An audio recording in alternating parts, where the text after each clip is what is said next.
Hello, my name is Jambareeqi, and joining me for an interview was filmmaker and visual effects animator Mike Murphy. Mike's animation contributions include Lord of the Rings, Stuart Little, The Iron Giant, Meet the Robinsons, Osmosis Jones, I, Robot, and Iron Man. Thank you for taking the time to join me for this interview, Mike. Thanks. It's an honor to be here, and I love that you brought up Osmosis Jones, a film that no one remembers. So I'm glad you do. Let's start at the beginning. What was your childhood like? Oh boy. I grew up in Northern California. It's funny is I later in life met Steven Spielberg, and I knew he lived in the town next to me for a brief period. He said, "Did you go to Los Gatos High?" And I went, "Yeah." He goes, "I went there." So I basically got a nerd out with Steven Spielberg for about 30 minutes about my high school. So long story short, I'm from Northern California, and as a kid, my mom was a kindergarten teacher, so she really encouraged me to be creative and draw and paint. And I ended up doing like making my own puppets and all this fun stuff because I've always been a storyteller and just love the magic that not only film, but more to the point, special effects and animation create, where you can whatever you imagine, you can make a reality up on the big screen, or now as the case may be, the small screen. So yeah, I was just a very creative kid, always drawing on the walls, getting in trouble for sketching in class, and I'm sure every animator and artist can totally relate to that. What was school like for you? School was again, like most artists, school was a little difficult because I think it's an artist nature to want to climb inside your mind and really be creative and, you know, screw the rules. We just want to draw and paint and express ourselves. And school, at least American school, I imagine most schools are the same. It's a very structured thing where it's A or B, and you can't pick C. And as an artist, you're always picking C because you always want to be trying that new thing and pushing the boundaries. So, although I liked school a lot because my mom was a teacher in the school district, so all the teachers knew me, I just basically wanted to be creative, and that ultimately led me to leave high school a year early when I found out about college and then I could go off, and I went to Cal Arts, which was the school that Walt Disney founded. And I'd never even heard about that, and the minute I heard about it when I was 16, I was like, I'm going there. And about 4 months later, I had applied and I was accepted. So it was pretty extraordinary. And during that time, I this was before the internet, a long time before the internet. So if you wanted to be a filmmaker or an animator, you really didn't have anywhere to go. There were only about three schools in the world that were teaching animation, and there were virtually no books. The only book that I was able to find prior, well, even after Cal Arts, was the Preston Blair cartoon animation book, which is an amazing book, and I recommend it to all my students to take that to read that book and copy it. But there really wasn't any information that I could find, and there wasn't anything on filmmaking that I could find. So I remember I at one point went to my English teacher in high school and said, I want to write a script. And they just kind of looked at me and went, what? And I said, do you know how to write a script? And they said, no. And I said, are there any books I can find on writing a script? And they said, no. And nowadays you can just go online and there's tons of blogs about screenwriting and filmmaking, and you could go to Amazon and find every book ever made. But back then I really only had my local library, and it had, I think, one book on Walt Disney, which was just kind of like pictures of Mickey Mouse. So I was really in the dark and quite frustrated at growing up. And another thing was we had the technology back then was quite archaic, and I lived in this period between when film was popular, so that every household would have a 16 millimeter film camera, and you'd go and you'd buy the film for $2 a roll or whatever it was, and you'd go and get it developed. And burgeoning filmmakers, pretty much people that were 5 years more advanced than me, that's what they were used to, and they could sit there and make their own films, and you could go to these camera stores where they would develop the 16 millimeter film.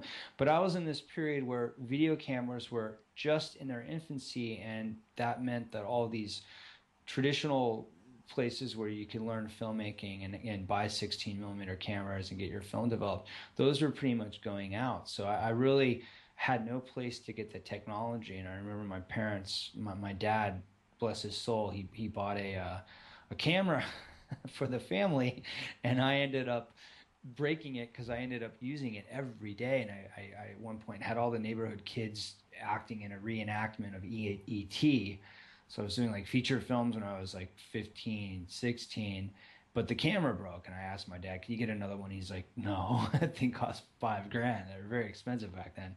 And so that led me back to just having to resort to draw. So if I hadn't, if technology had worked and I was living, if I was a kid today, I would have all the apps and all the software and the student editions of Maya and all these cool things, and I would be so much more advanced than I was at the time. So, it's really cool if you're interested in animation and art and filmmaking nowadays. You take it all for granted how amazing it is and how much information you can access when you're ready for it. So what was your first paid job as an animator? My first paid animation job, oh man, I got to get in my time machine and jump back. It would have to be, well, okay. It was, I just graduated from Cal Arts, and I got a job. I don't know how I got this job, but I was an intern at Walt Disney Imagineering, and they're the division that creates the theme parks. And I was actually animating the robots. So when you go to the Disneyland ride, you see the pirates and stuff moving around. That was something that I was training to do, and it was really cool. It was a childhood dream of mine, and I did that for a summer. And at the end of that, they asked me to stay on, but I that summer Toy Story was previewed for me up at Cal Arts. We got to see it prior to the rest of the world, and I was like, that is the future. Computer animation is going to take over. And of course all my friends were like, no, it's not, you're crazy. And I was like, I've got to learn computer animation. So I turned down the job at Disney to go off and learn computer animation. So my second job was actually animating, learning animation on the computer over at Rhythm and Hughes, who now has gone off to do, what are they working on now? Basically, they're one of the top effects houses in Los Angeles. They do a lot of the films you see have some elements that are done by R&H. My first real animation job was on Iron Giant, which was Brad Bird's first feature that he was directing. So it was a really cool experience. The movie didn't have a very big budget because the history of Warner Brothers Animation, which was short and sweet, their feature animation department, was that there was a movie. Well, basically, Lion King came out, and all the studios were like, "Oh my gosh, Disney just made $1 billion off an animated film. We better start our own animation departments, our animation studios." So every studio started their own. Warner Brothers was no different, and they invested about $500 million into a movie called the Quest for Camelot, which I don't think anybody even remembers. It's not good by any stretch of the imagination, but because they put basically $500 million into creating the studio and the pipeline and hiring all the people and just getting this massive organization ready, they realized, oh, we have to make a second movie. So they were pretty much screwed. They're pinned against the wall. And they had a bunch of movies in development, and one of them was Iron Giant. And Brad Bird came in, and he's like, I'll direct that for you guys, but you got to leave me alone. So I'll do it for as low of a budget as possible if you just get off my back and let me make a great movie. So of course they said, okay, we'll let you. And they gave him $45 million, which sounds like a lot of money, but for animation, that's nothing. I mean, that goes by in the blink of an eye. So he had to hire a bunch of students and people.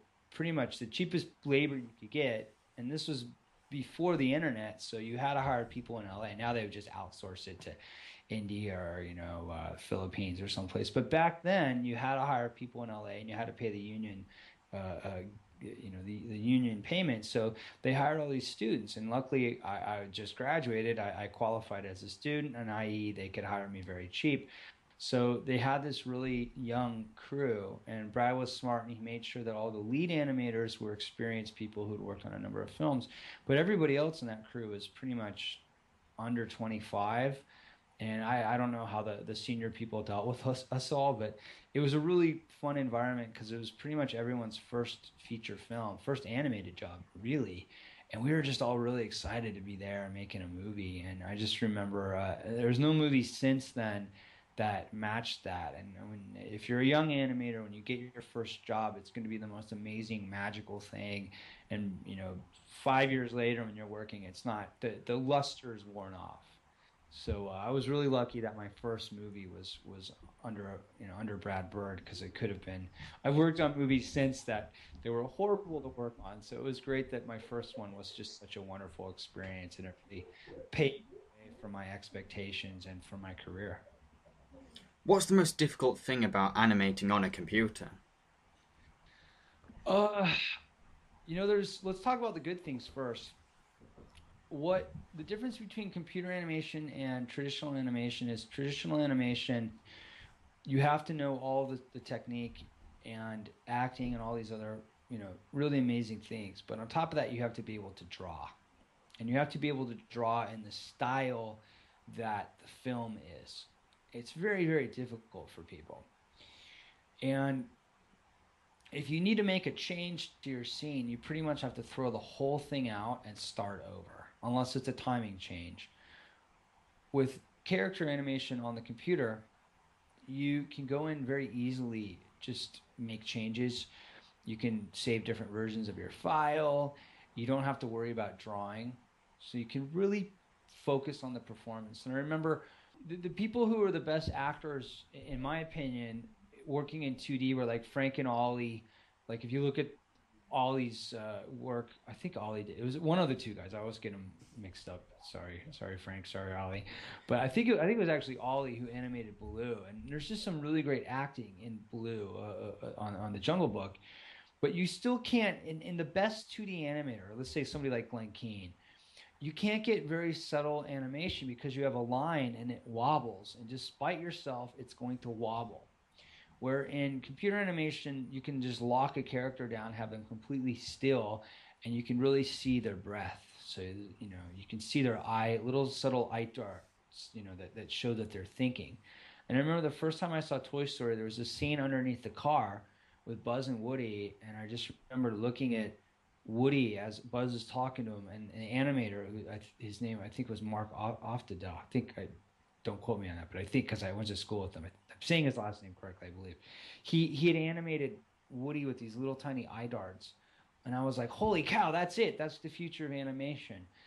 And I wasn't the best drafts person, so I was really excited that computer animation was going to allow me to embrace what I love and have really subtle acting that you just couldn't have before. So that's really the best part about computer animation.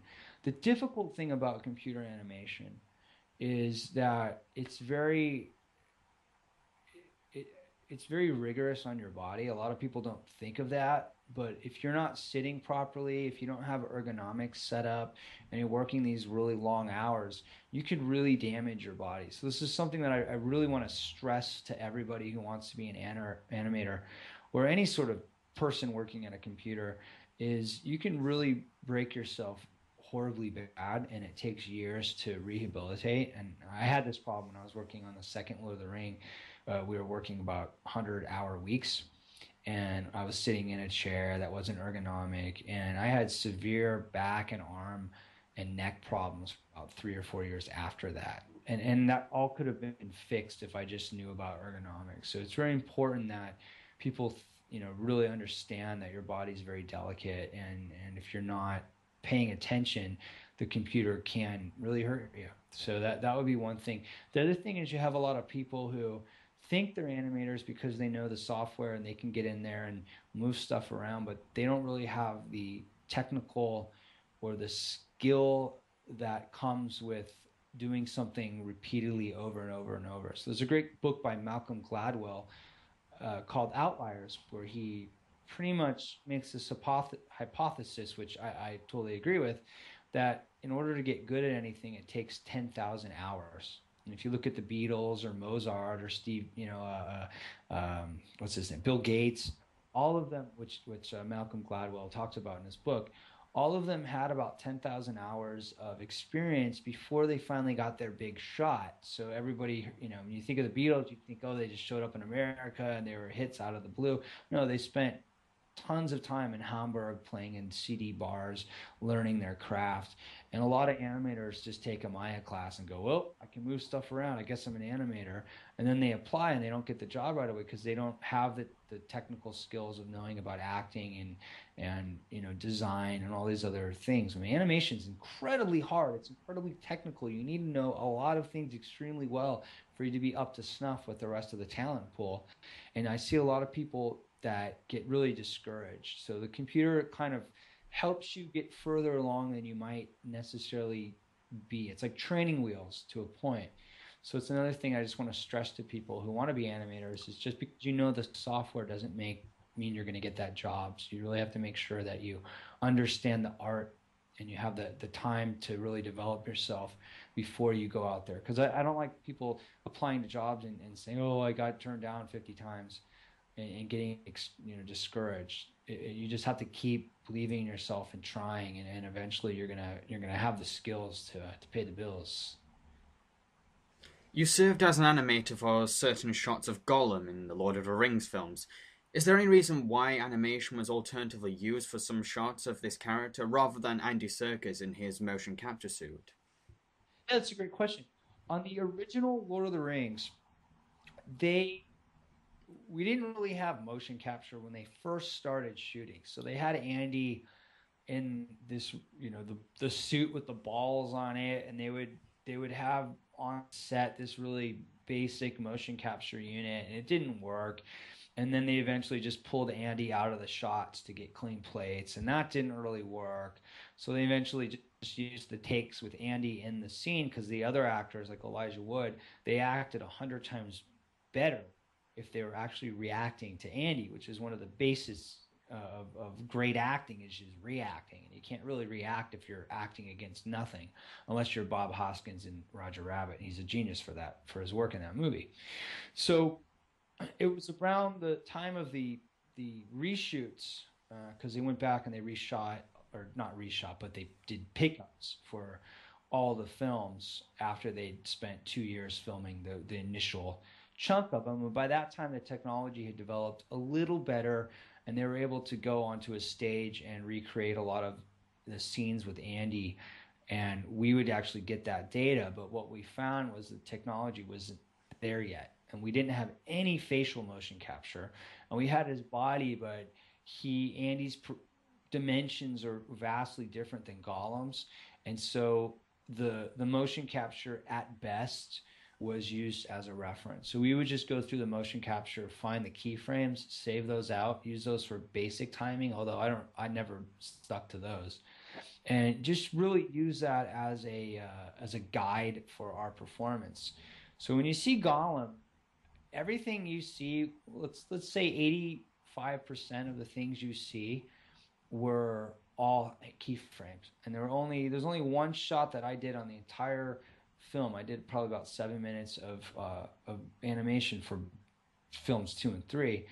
I only did one shot where we actually used the motion capture, and that took an artist about 6 weeks to clean it up. And we only did that because the head of the motion capture department personally was cleaning that up, and he really wanted to have a shot in the movie that was pretty much fully motion capture. But even then, I had to go in and animate the fingers and animate the face.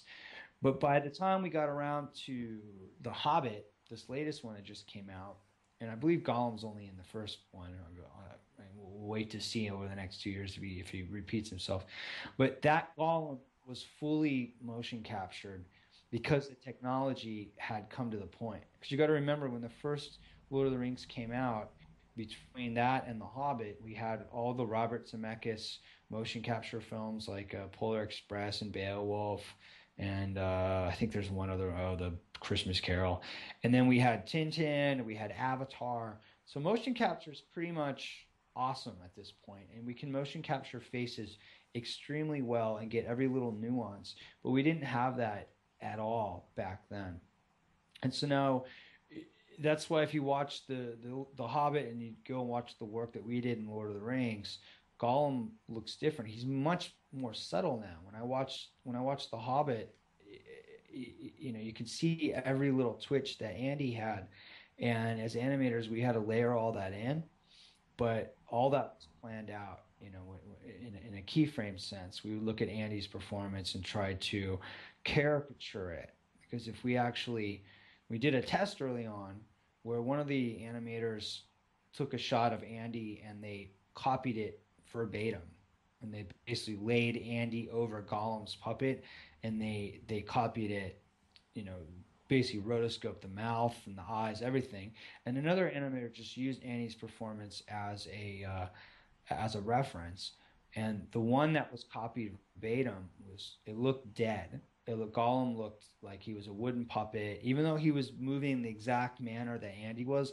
It didn't work. Whereas the other one that was caricatured, that one looked totally normal and fine, and that's why the decision was made to keyframe all of Gollum's performance in the original trilogy.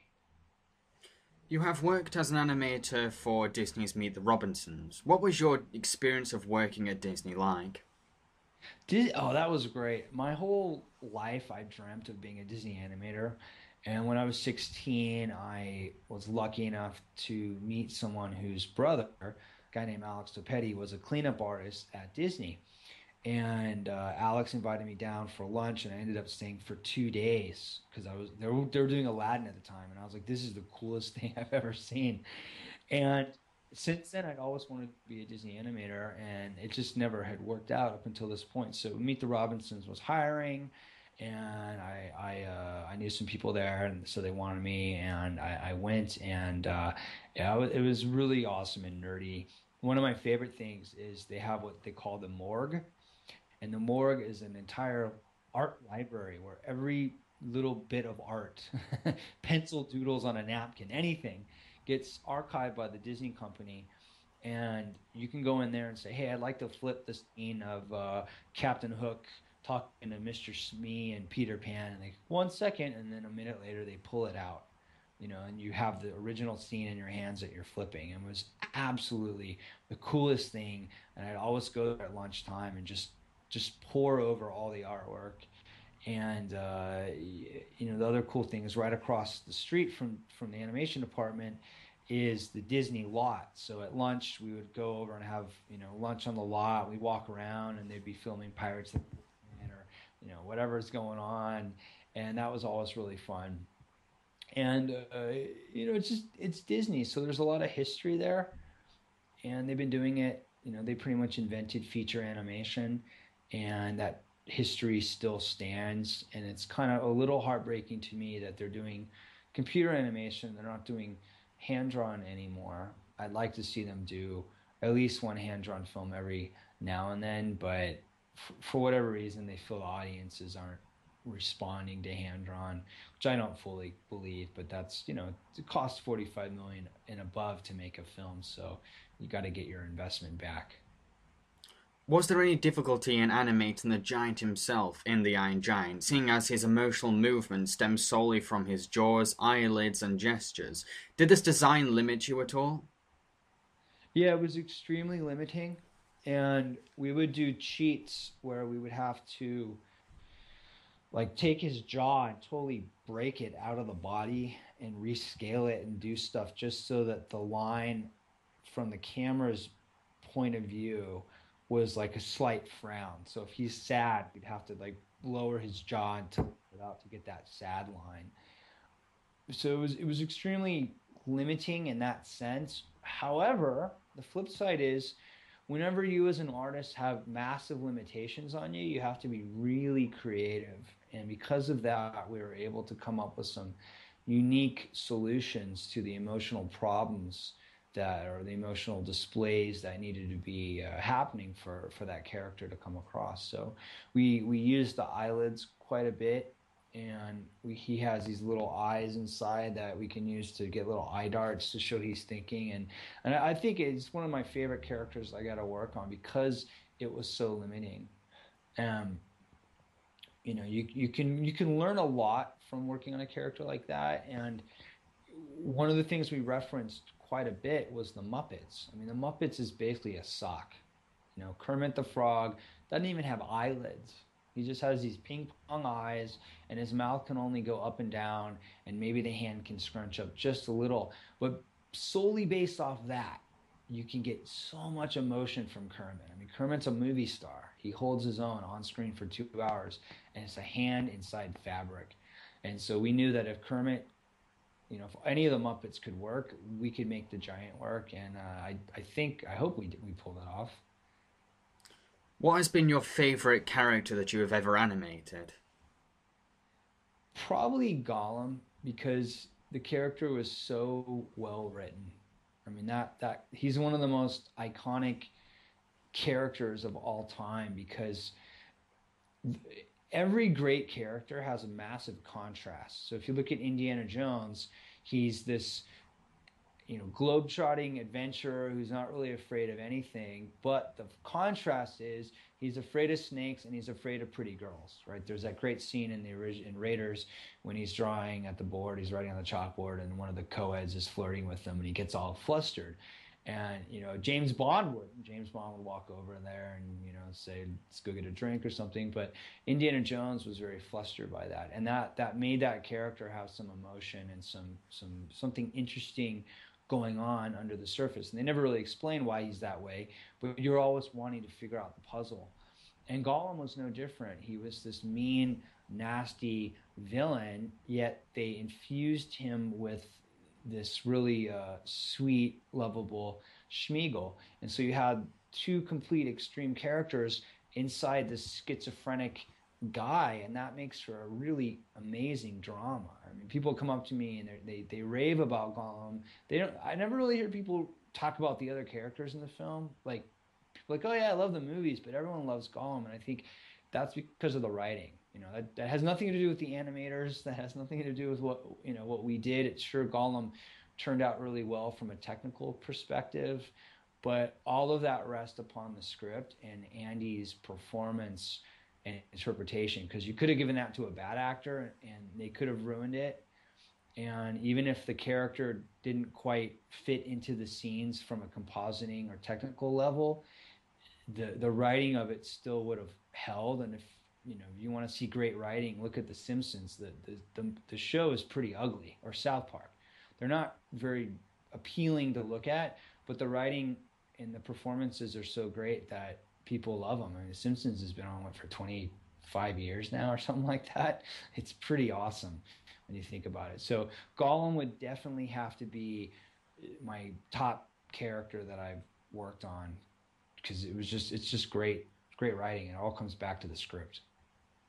What do you think is the key to making a character seem alive through animation?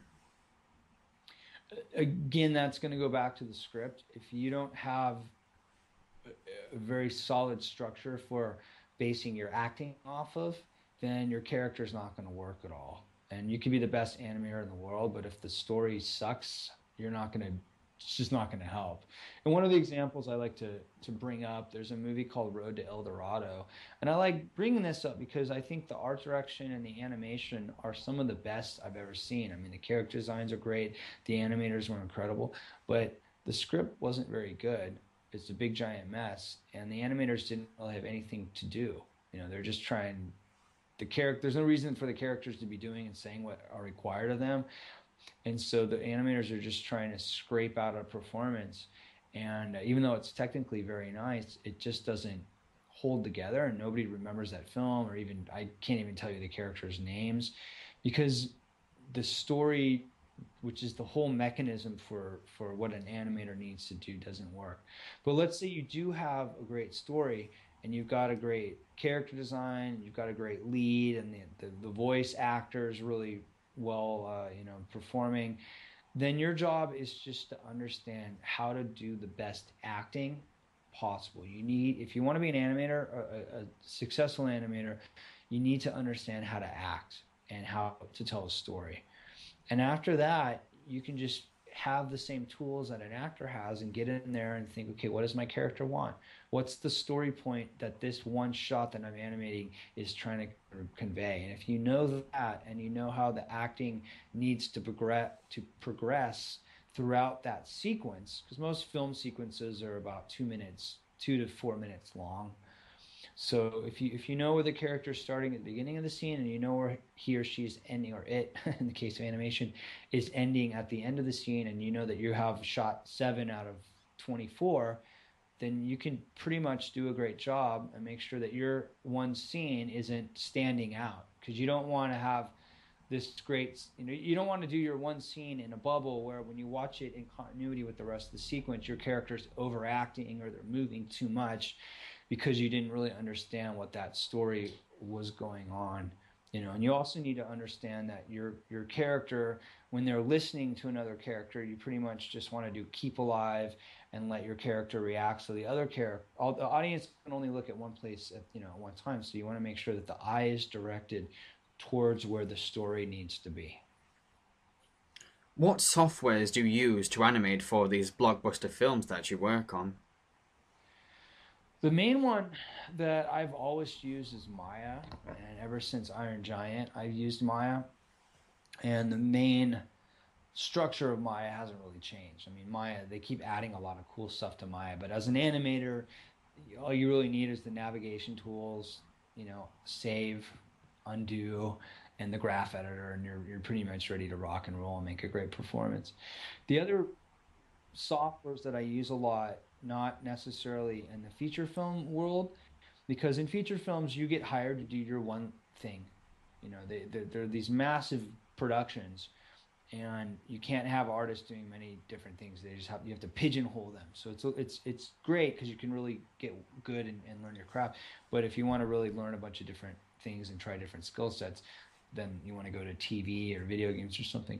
So when I do TV work, stuff that I'm directing or short films, I use Maya, After Effects, and pretty much in Illustrator and Photoshop. So those are the four that are the main ones that a visual effects artist needs to know.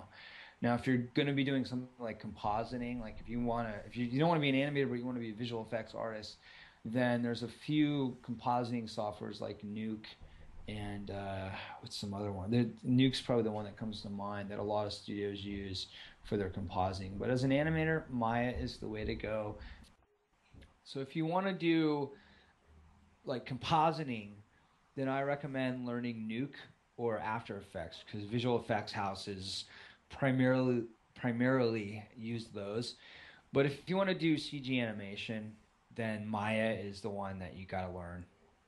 90% of all the productions use Maya. When you were offered the chance to do some CGI animation for a series of upcoming films, what merits helped you decide which films would be worth contributing to?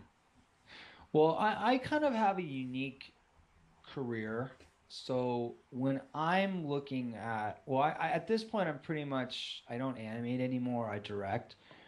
And that just comes down to getting funding. But when I was an animator, in the beginning of my career, because it was brand new and there were so many films going into production and there was really nobody who could do it. There was very few people with CG animation experience. I I could pick and choose whatever movie I wanted, and that's why I have such great movies on my resumes, because I was very conscious of, oh, I'd like to work on Harry Potter because I know that that's going to be a classic. Oh, I'd like to work on Iron Giant because I believe in Brad Bird. So like when I was offered, when I started in the industry, the first time I ever applied, once I had my animation reel from R&H, I was offered the job to work on Star Wars Episode 1, Toy Story 2, and Iron Giant. And everyone was like, go work on Star Wars, go work at Pixar. And I was like, I really believe in Brad Bird because I'd seen him come to Cal Arts a few times and give lectures, and he absolutely blew me away. I mean, what he was talking about was story based, and it was far beyond what anyone else had talked about. So I pretty much in that instance, I chose working with a filmmaker that I believed in because I wanted to learn. Other times, I've picked titles that I think are going to do well, like Harry Potter. I was like, I remember I really had to work on that, and Lord of the Rings. I was like, oh my gosh, that's it's going to be beloved. And I've just been really lucky in that. The second half of my career, so probably about 7 years after I started, there became such a glut of animators. Like everybody and their mom was a CG animator. So the studios would just hire people onto these long-term contracts, which I never wanted to do. I just don't like that. So at that point, it became a little more difficult because if you're not willing to sign a 3-year contract and go live in, upstate New York or whatever they're making these films, and even then, if you have a 3-year contract, they lay you off. It's just amazing. So that's what prompted me to get into directing and doing commercial stuff and some video game work. But again, a lot of people, I would say that the general answer is going to be just pay the bills. It's so hard to find that job and keep it.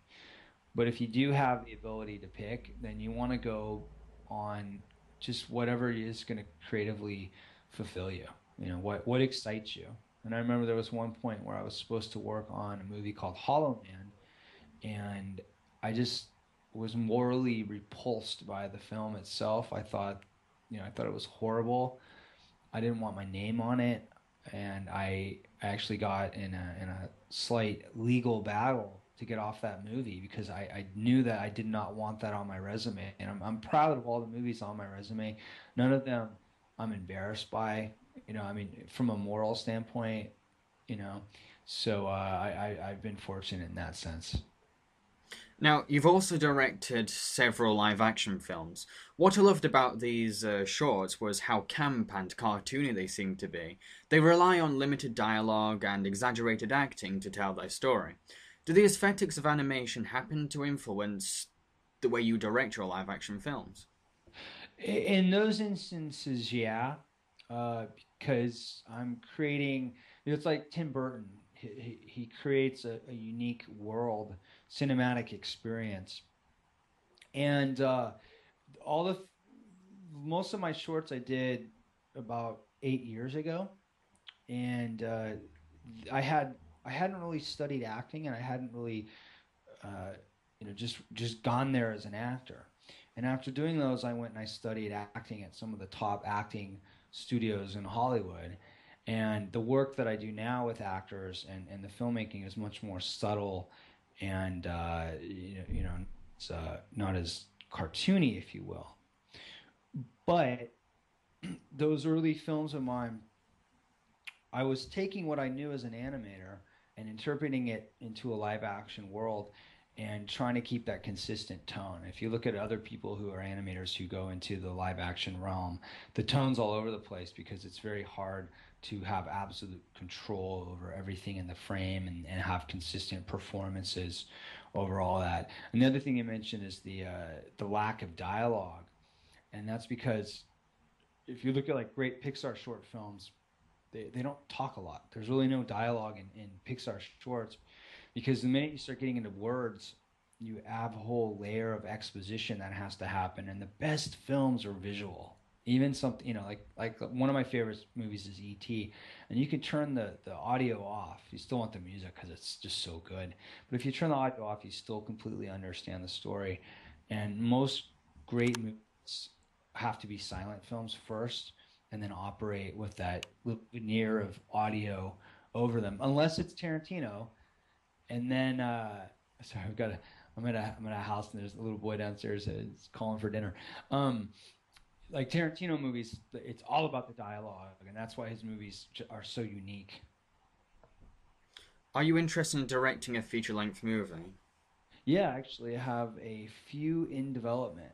So I'm taking the year off from doing productions to develop all these movies and write the scripts and do previs sequences, and that's a whole lot of fun. It's because you're spending all your time making a pitch so you can go and get the investment money just to make the movie. And it's very prevalent now in Hollywood. If you go back 10 years ago, all you would need is just an idea, and the studio go, oh, we love it, and they give you money, and you go off and make it. And now, because of the global financial crisis, as a filmmaker, if you haven't made a film yet, and I've been close many times to getting a studio feature, but it always comes down to, oh, you haven't made a film yet. And it's like, well, if you don't let me make a film, I'm not going to make a film. So people, directors in my position, or even people that have a couple films under their belt, until you get to the level of like Ridley Scott or Spielberg or something, you're always having to go out of your way to prove what your vision is and what the film's going to look like. And I find that studios don't even care really what the story is at this point. They just want to make sure that the reel looks cool. This idea that you have in your head is going to be visually exciting, and it's going to cut a really nice trailer together. So yeah, so long story short, that's what I'm working on now. So I'm off tinkering away, coming up with these really awesome story ideas, and making presentations to get funding. Are there any films or filmmakers that inspire your work? That's a great question. I love early Spielberg. I think his early films, from about Jaws through Raiders of the Lost Ark, E.T., that era, were really amazing because he had a lot of magic in him, and there was a lot of adventure and discovery. I also love Robert Zemeckis' work, and I think that he has a very nice tone. He can make it comedic. His movies feel very animated to me, which is funny that he went off and he made a bunch of motion capture animated films, because that's just the world that he exists in. That's why Back to the Future is one of the best comedies ever, because he was able to make a very stylized comedic world with stylized acting, and have it just totally pulls it off, and it's just so entertaining. And another guy would be Burton. I don't love Burton's stories per se. I don't think he connects with me from an emotional level like the other guys do, but his directing's so consistent. His visuals are just amazing. And again, it's an animator turned director, so obviously I gravitate towards that. I love Brad Bird's work. I was really amazed with Mission Impossible 4, and that's probably just because Brad was there early on in my career, and I learned a lot from him. He kind of set the table for what I think a good director is. And Billy Wilder, he was a screenwriter who became a director. His stuff's awesome. Gosh, how early Howard Hawks stuff is great. It's very comedic, and I could go on. Hitchcock. I mean, we could talk about movies for about 4 hours. What is your proudest achievement so far in the film and animation industry? Uh, Proudest achievement. Well, I think the thing that everybody loves the most is Gollum. So probably on my gravestone, but he worked on Gollum. But I think just really everything. I mean, I'm proud to have got paid to work on so many things that people love, and to have so many different experiences. Because a lot of my friends who I started, went to college with, they've really only worked at one or two studios, and they only know animation.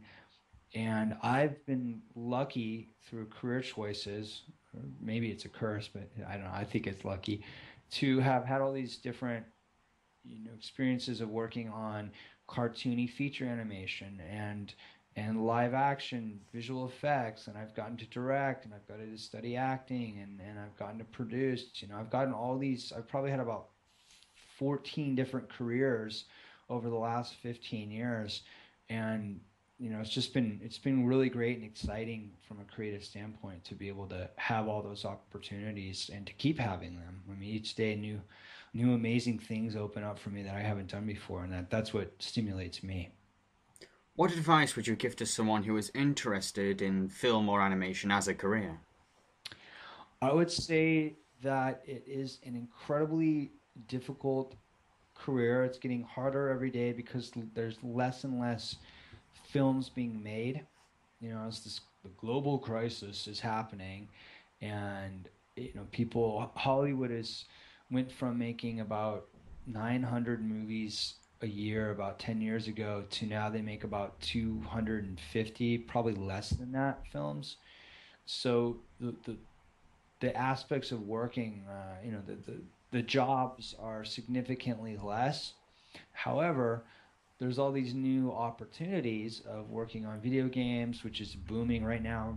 Apps, mobile apps through the roof. Internet commercials are all over. I mean, every business site I go to has an animated intro on their main page, and animators have to do that. So if you're willing to adapt to the way things are changing, you're going to be in a good spot. So my advice would be to understand that it's a highly competitive field, and if you're not willing to be in it for the long term, if you're not super passionate about it, like if you're in it just for the money, you're like, oh, I heard animators make 100 grand a year. Well, they do, but it's quite hard to break in. So you have to be totally passionate and totally dedicated and be willing to do whatever it takes, ethically, to get your skill set to the point where you have those studio worthy skills, so that when you do apply, they're like, oh, this person's pretty awesome. And then you also have to develop yourself socially to the point that you can get in there and just be confident and relaxed in the interview process, so that they say, oh yeah, we want to give this person a shot. And then you have to nurture your career and constantly be, you know what's the term? You have to be able to be a person of your word. So if you say that you're going to get a shot done by this time, you have to do it. You can't lie or make up excuses. You have to deliver. And the people who keep getting hired back over and over and over again are the people who are responsible and have a core set of values. And I've seen a lot of animators in the industry come and go because they get overwhelmed, or it becomes too hard, or they're just not great people. And so you just have to understand that it's going to take a lot of time and energy and money to learn how to get up to that level. Like I said earlier, it takes 10,000 hours to get good at something. So allocate 10,000 hours for you to learn animation. And before you learn animation, make sure that you want to be, what type of animation or what type of career you want to have in the film industry. Because a lot people say, I want to be an animator, but then they end up really wanting to be like a compositor for live action visual effects films, or they want to be a animator or an effects animator for feature animated films. So you have to be pretty specific about what you want to do, so that when you're studying it for those 10,000 hours, you're focusing just on that one skill set, and everything that doesn't complement that, you're not even going towards, you know. So really, give yourself the room to make mistakes, and understand that you're not going to take one animation class and immediately get hired at Pixar. That's just not reality. What would you like to achieve in the future someday? Um, Essentially, just keep contributing good work, and tell great stories that make people entertain. I remember as a kid, it was just so exciting to watch a movie trailer, and the promise of that trailer, got me through the next month or so till the movie came out. And I remember, begging my parents to take me to the theater, and then sitting down and watching the trailers, but I'm waiting for the main feature to start. And finally the movie unfurls, and hopefully it's a good movie, and by the end of the movie I'm just so friggin' excited that I want to go out and buy the toys and play make believe that I'm in that world, and get the video games, and just you want to go back the next weekend to see the movie again, and get the bed sheets, and the t-shirts and all that stuff. So basically just make people happy, and put some good back into the world, and get people excited, and feeling creative. When you watch a good movie, or I don't know about you, but when I watch a good movie, it stimulates me. And especially if there's a message to the movie, and all the movies that pretty much become successful hits, they have some sort of message that resonates with people. And that to me is a good movie, and that's what a good storyteller and artist brings to their work, is a heart and emotion.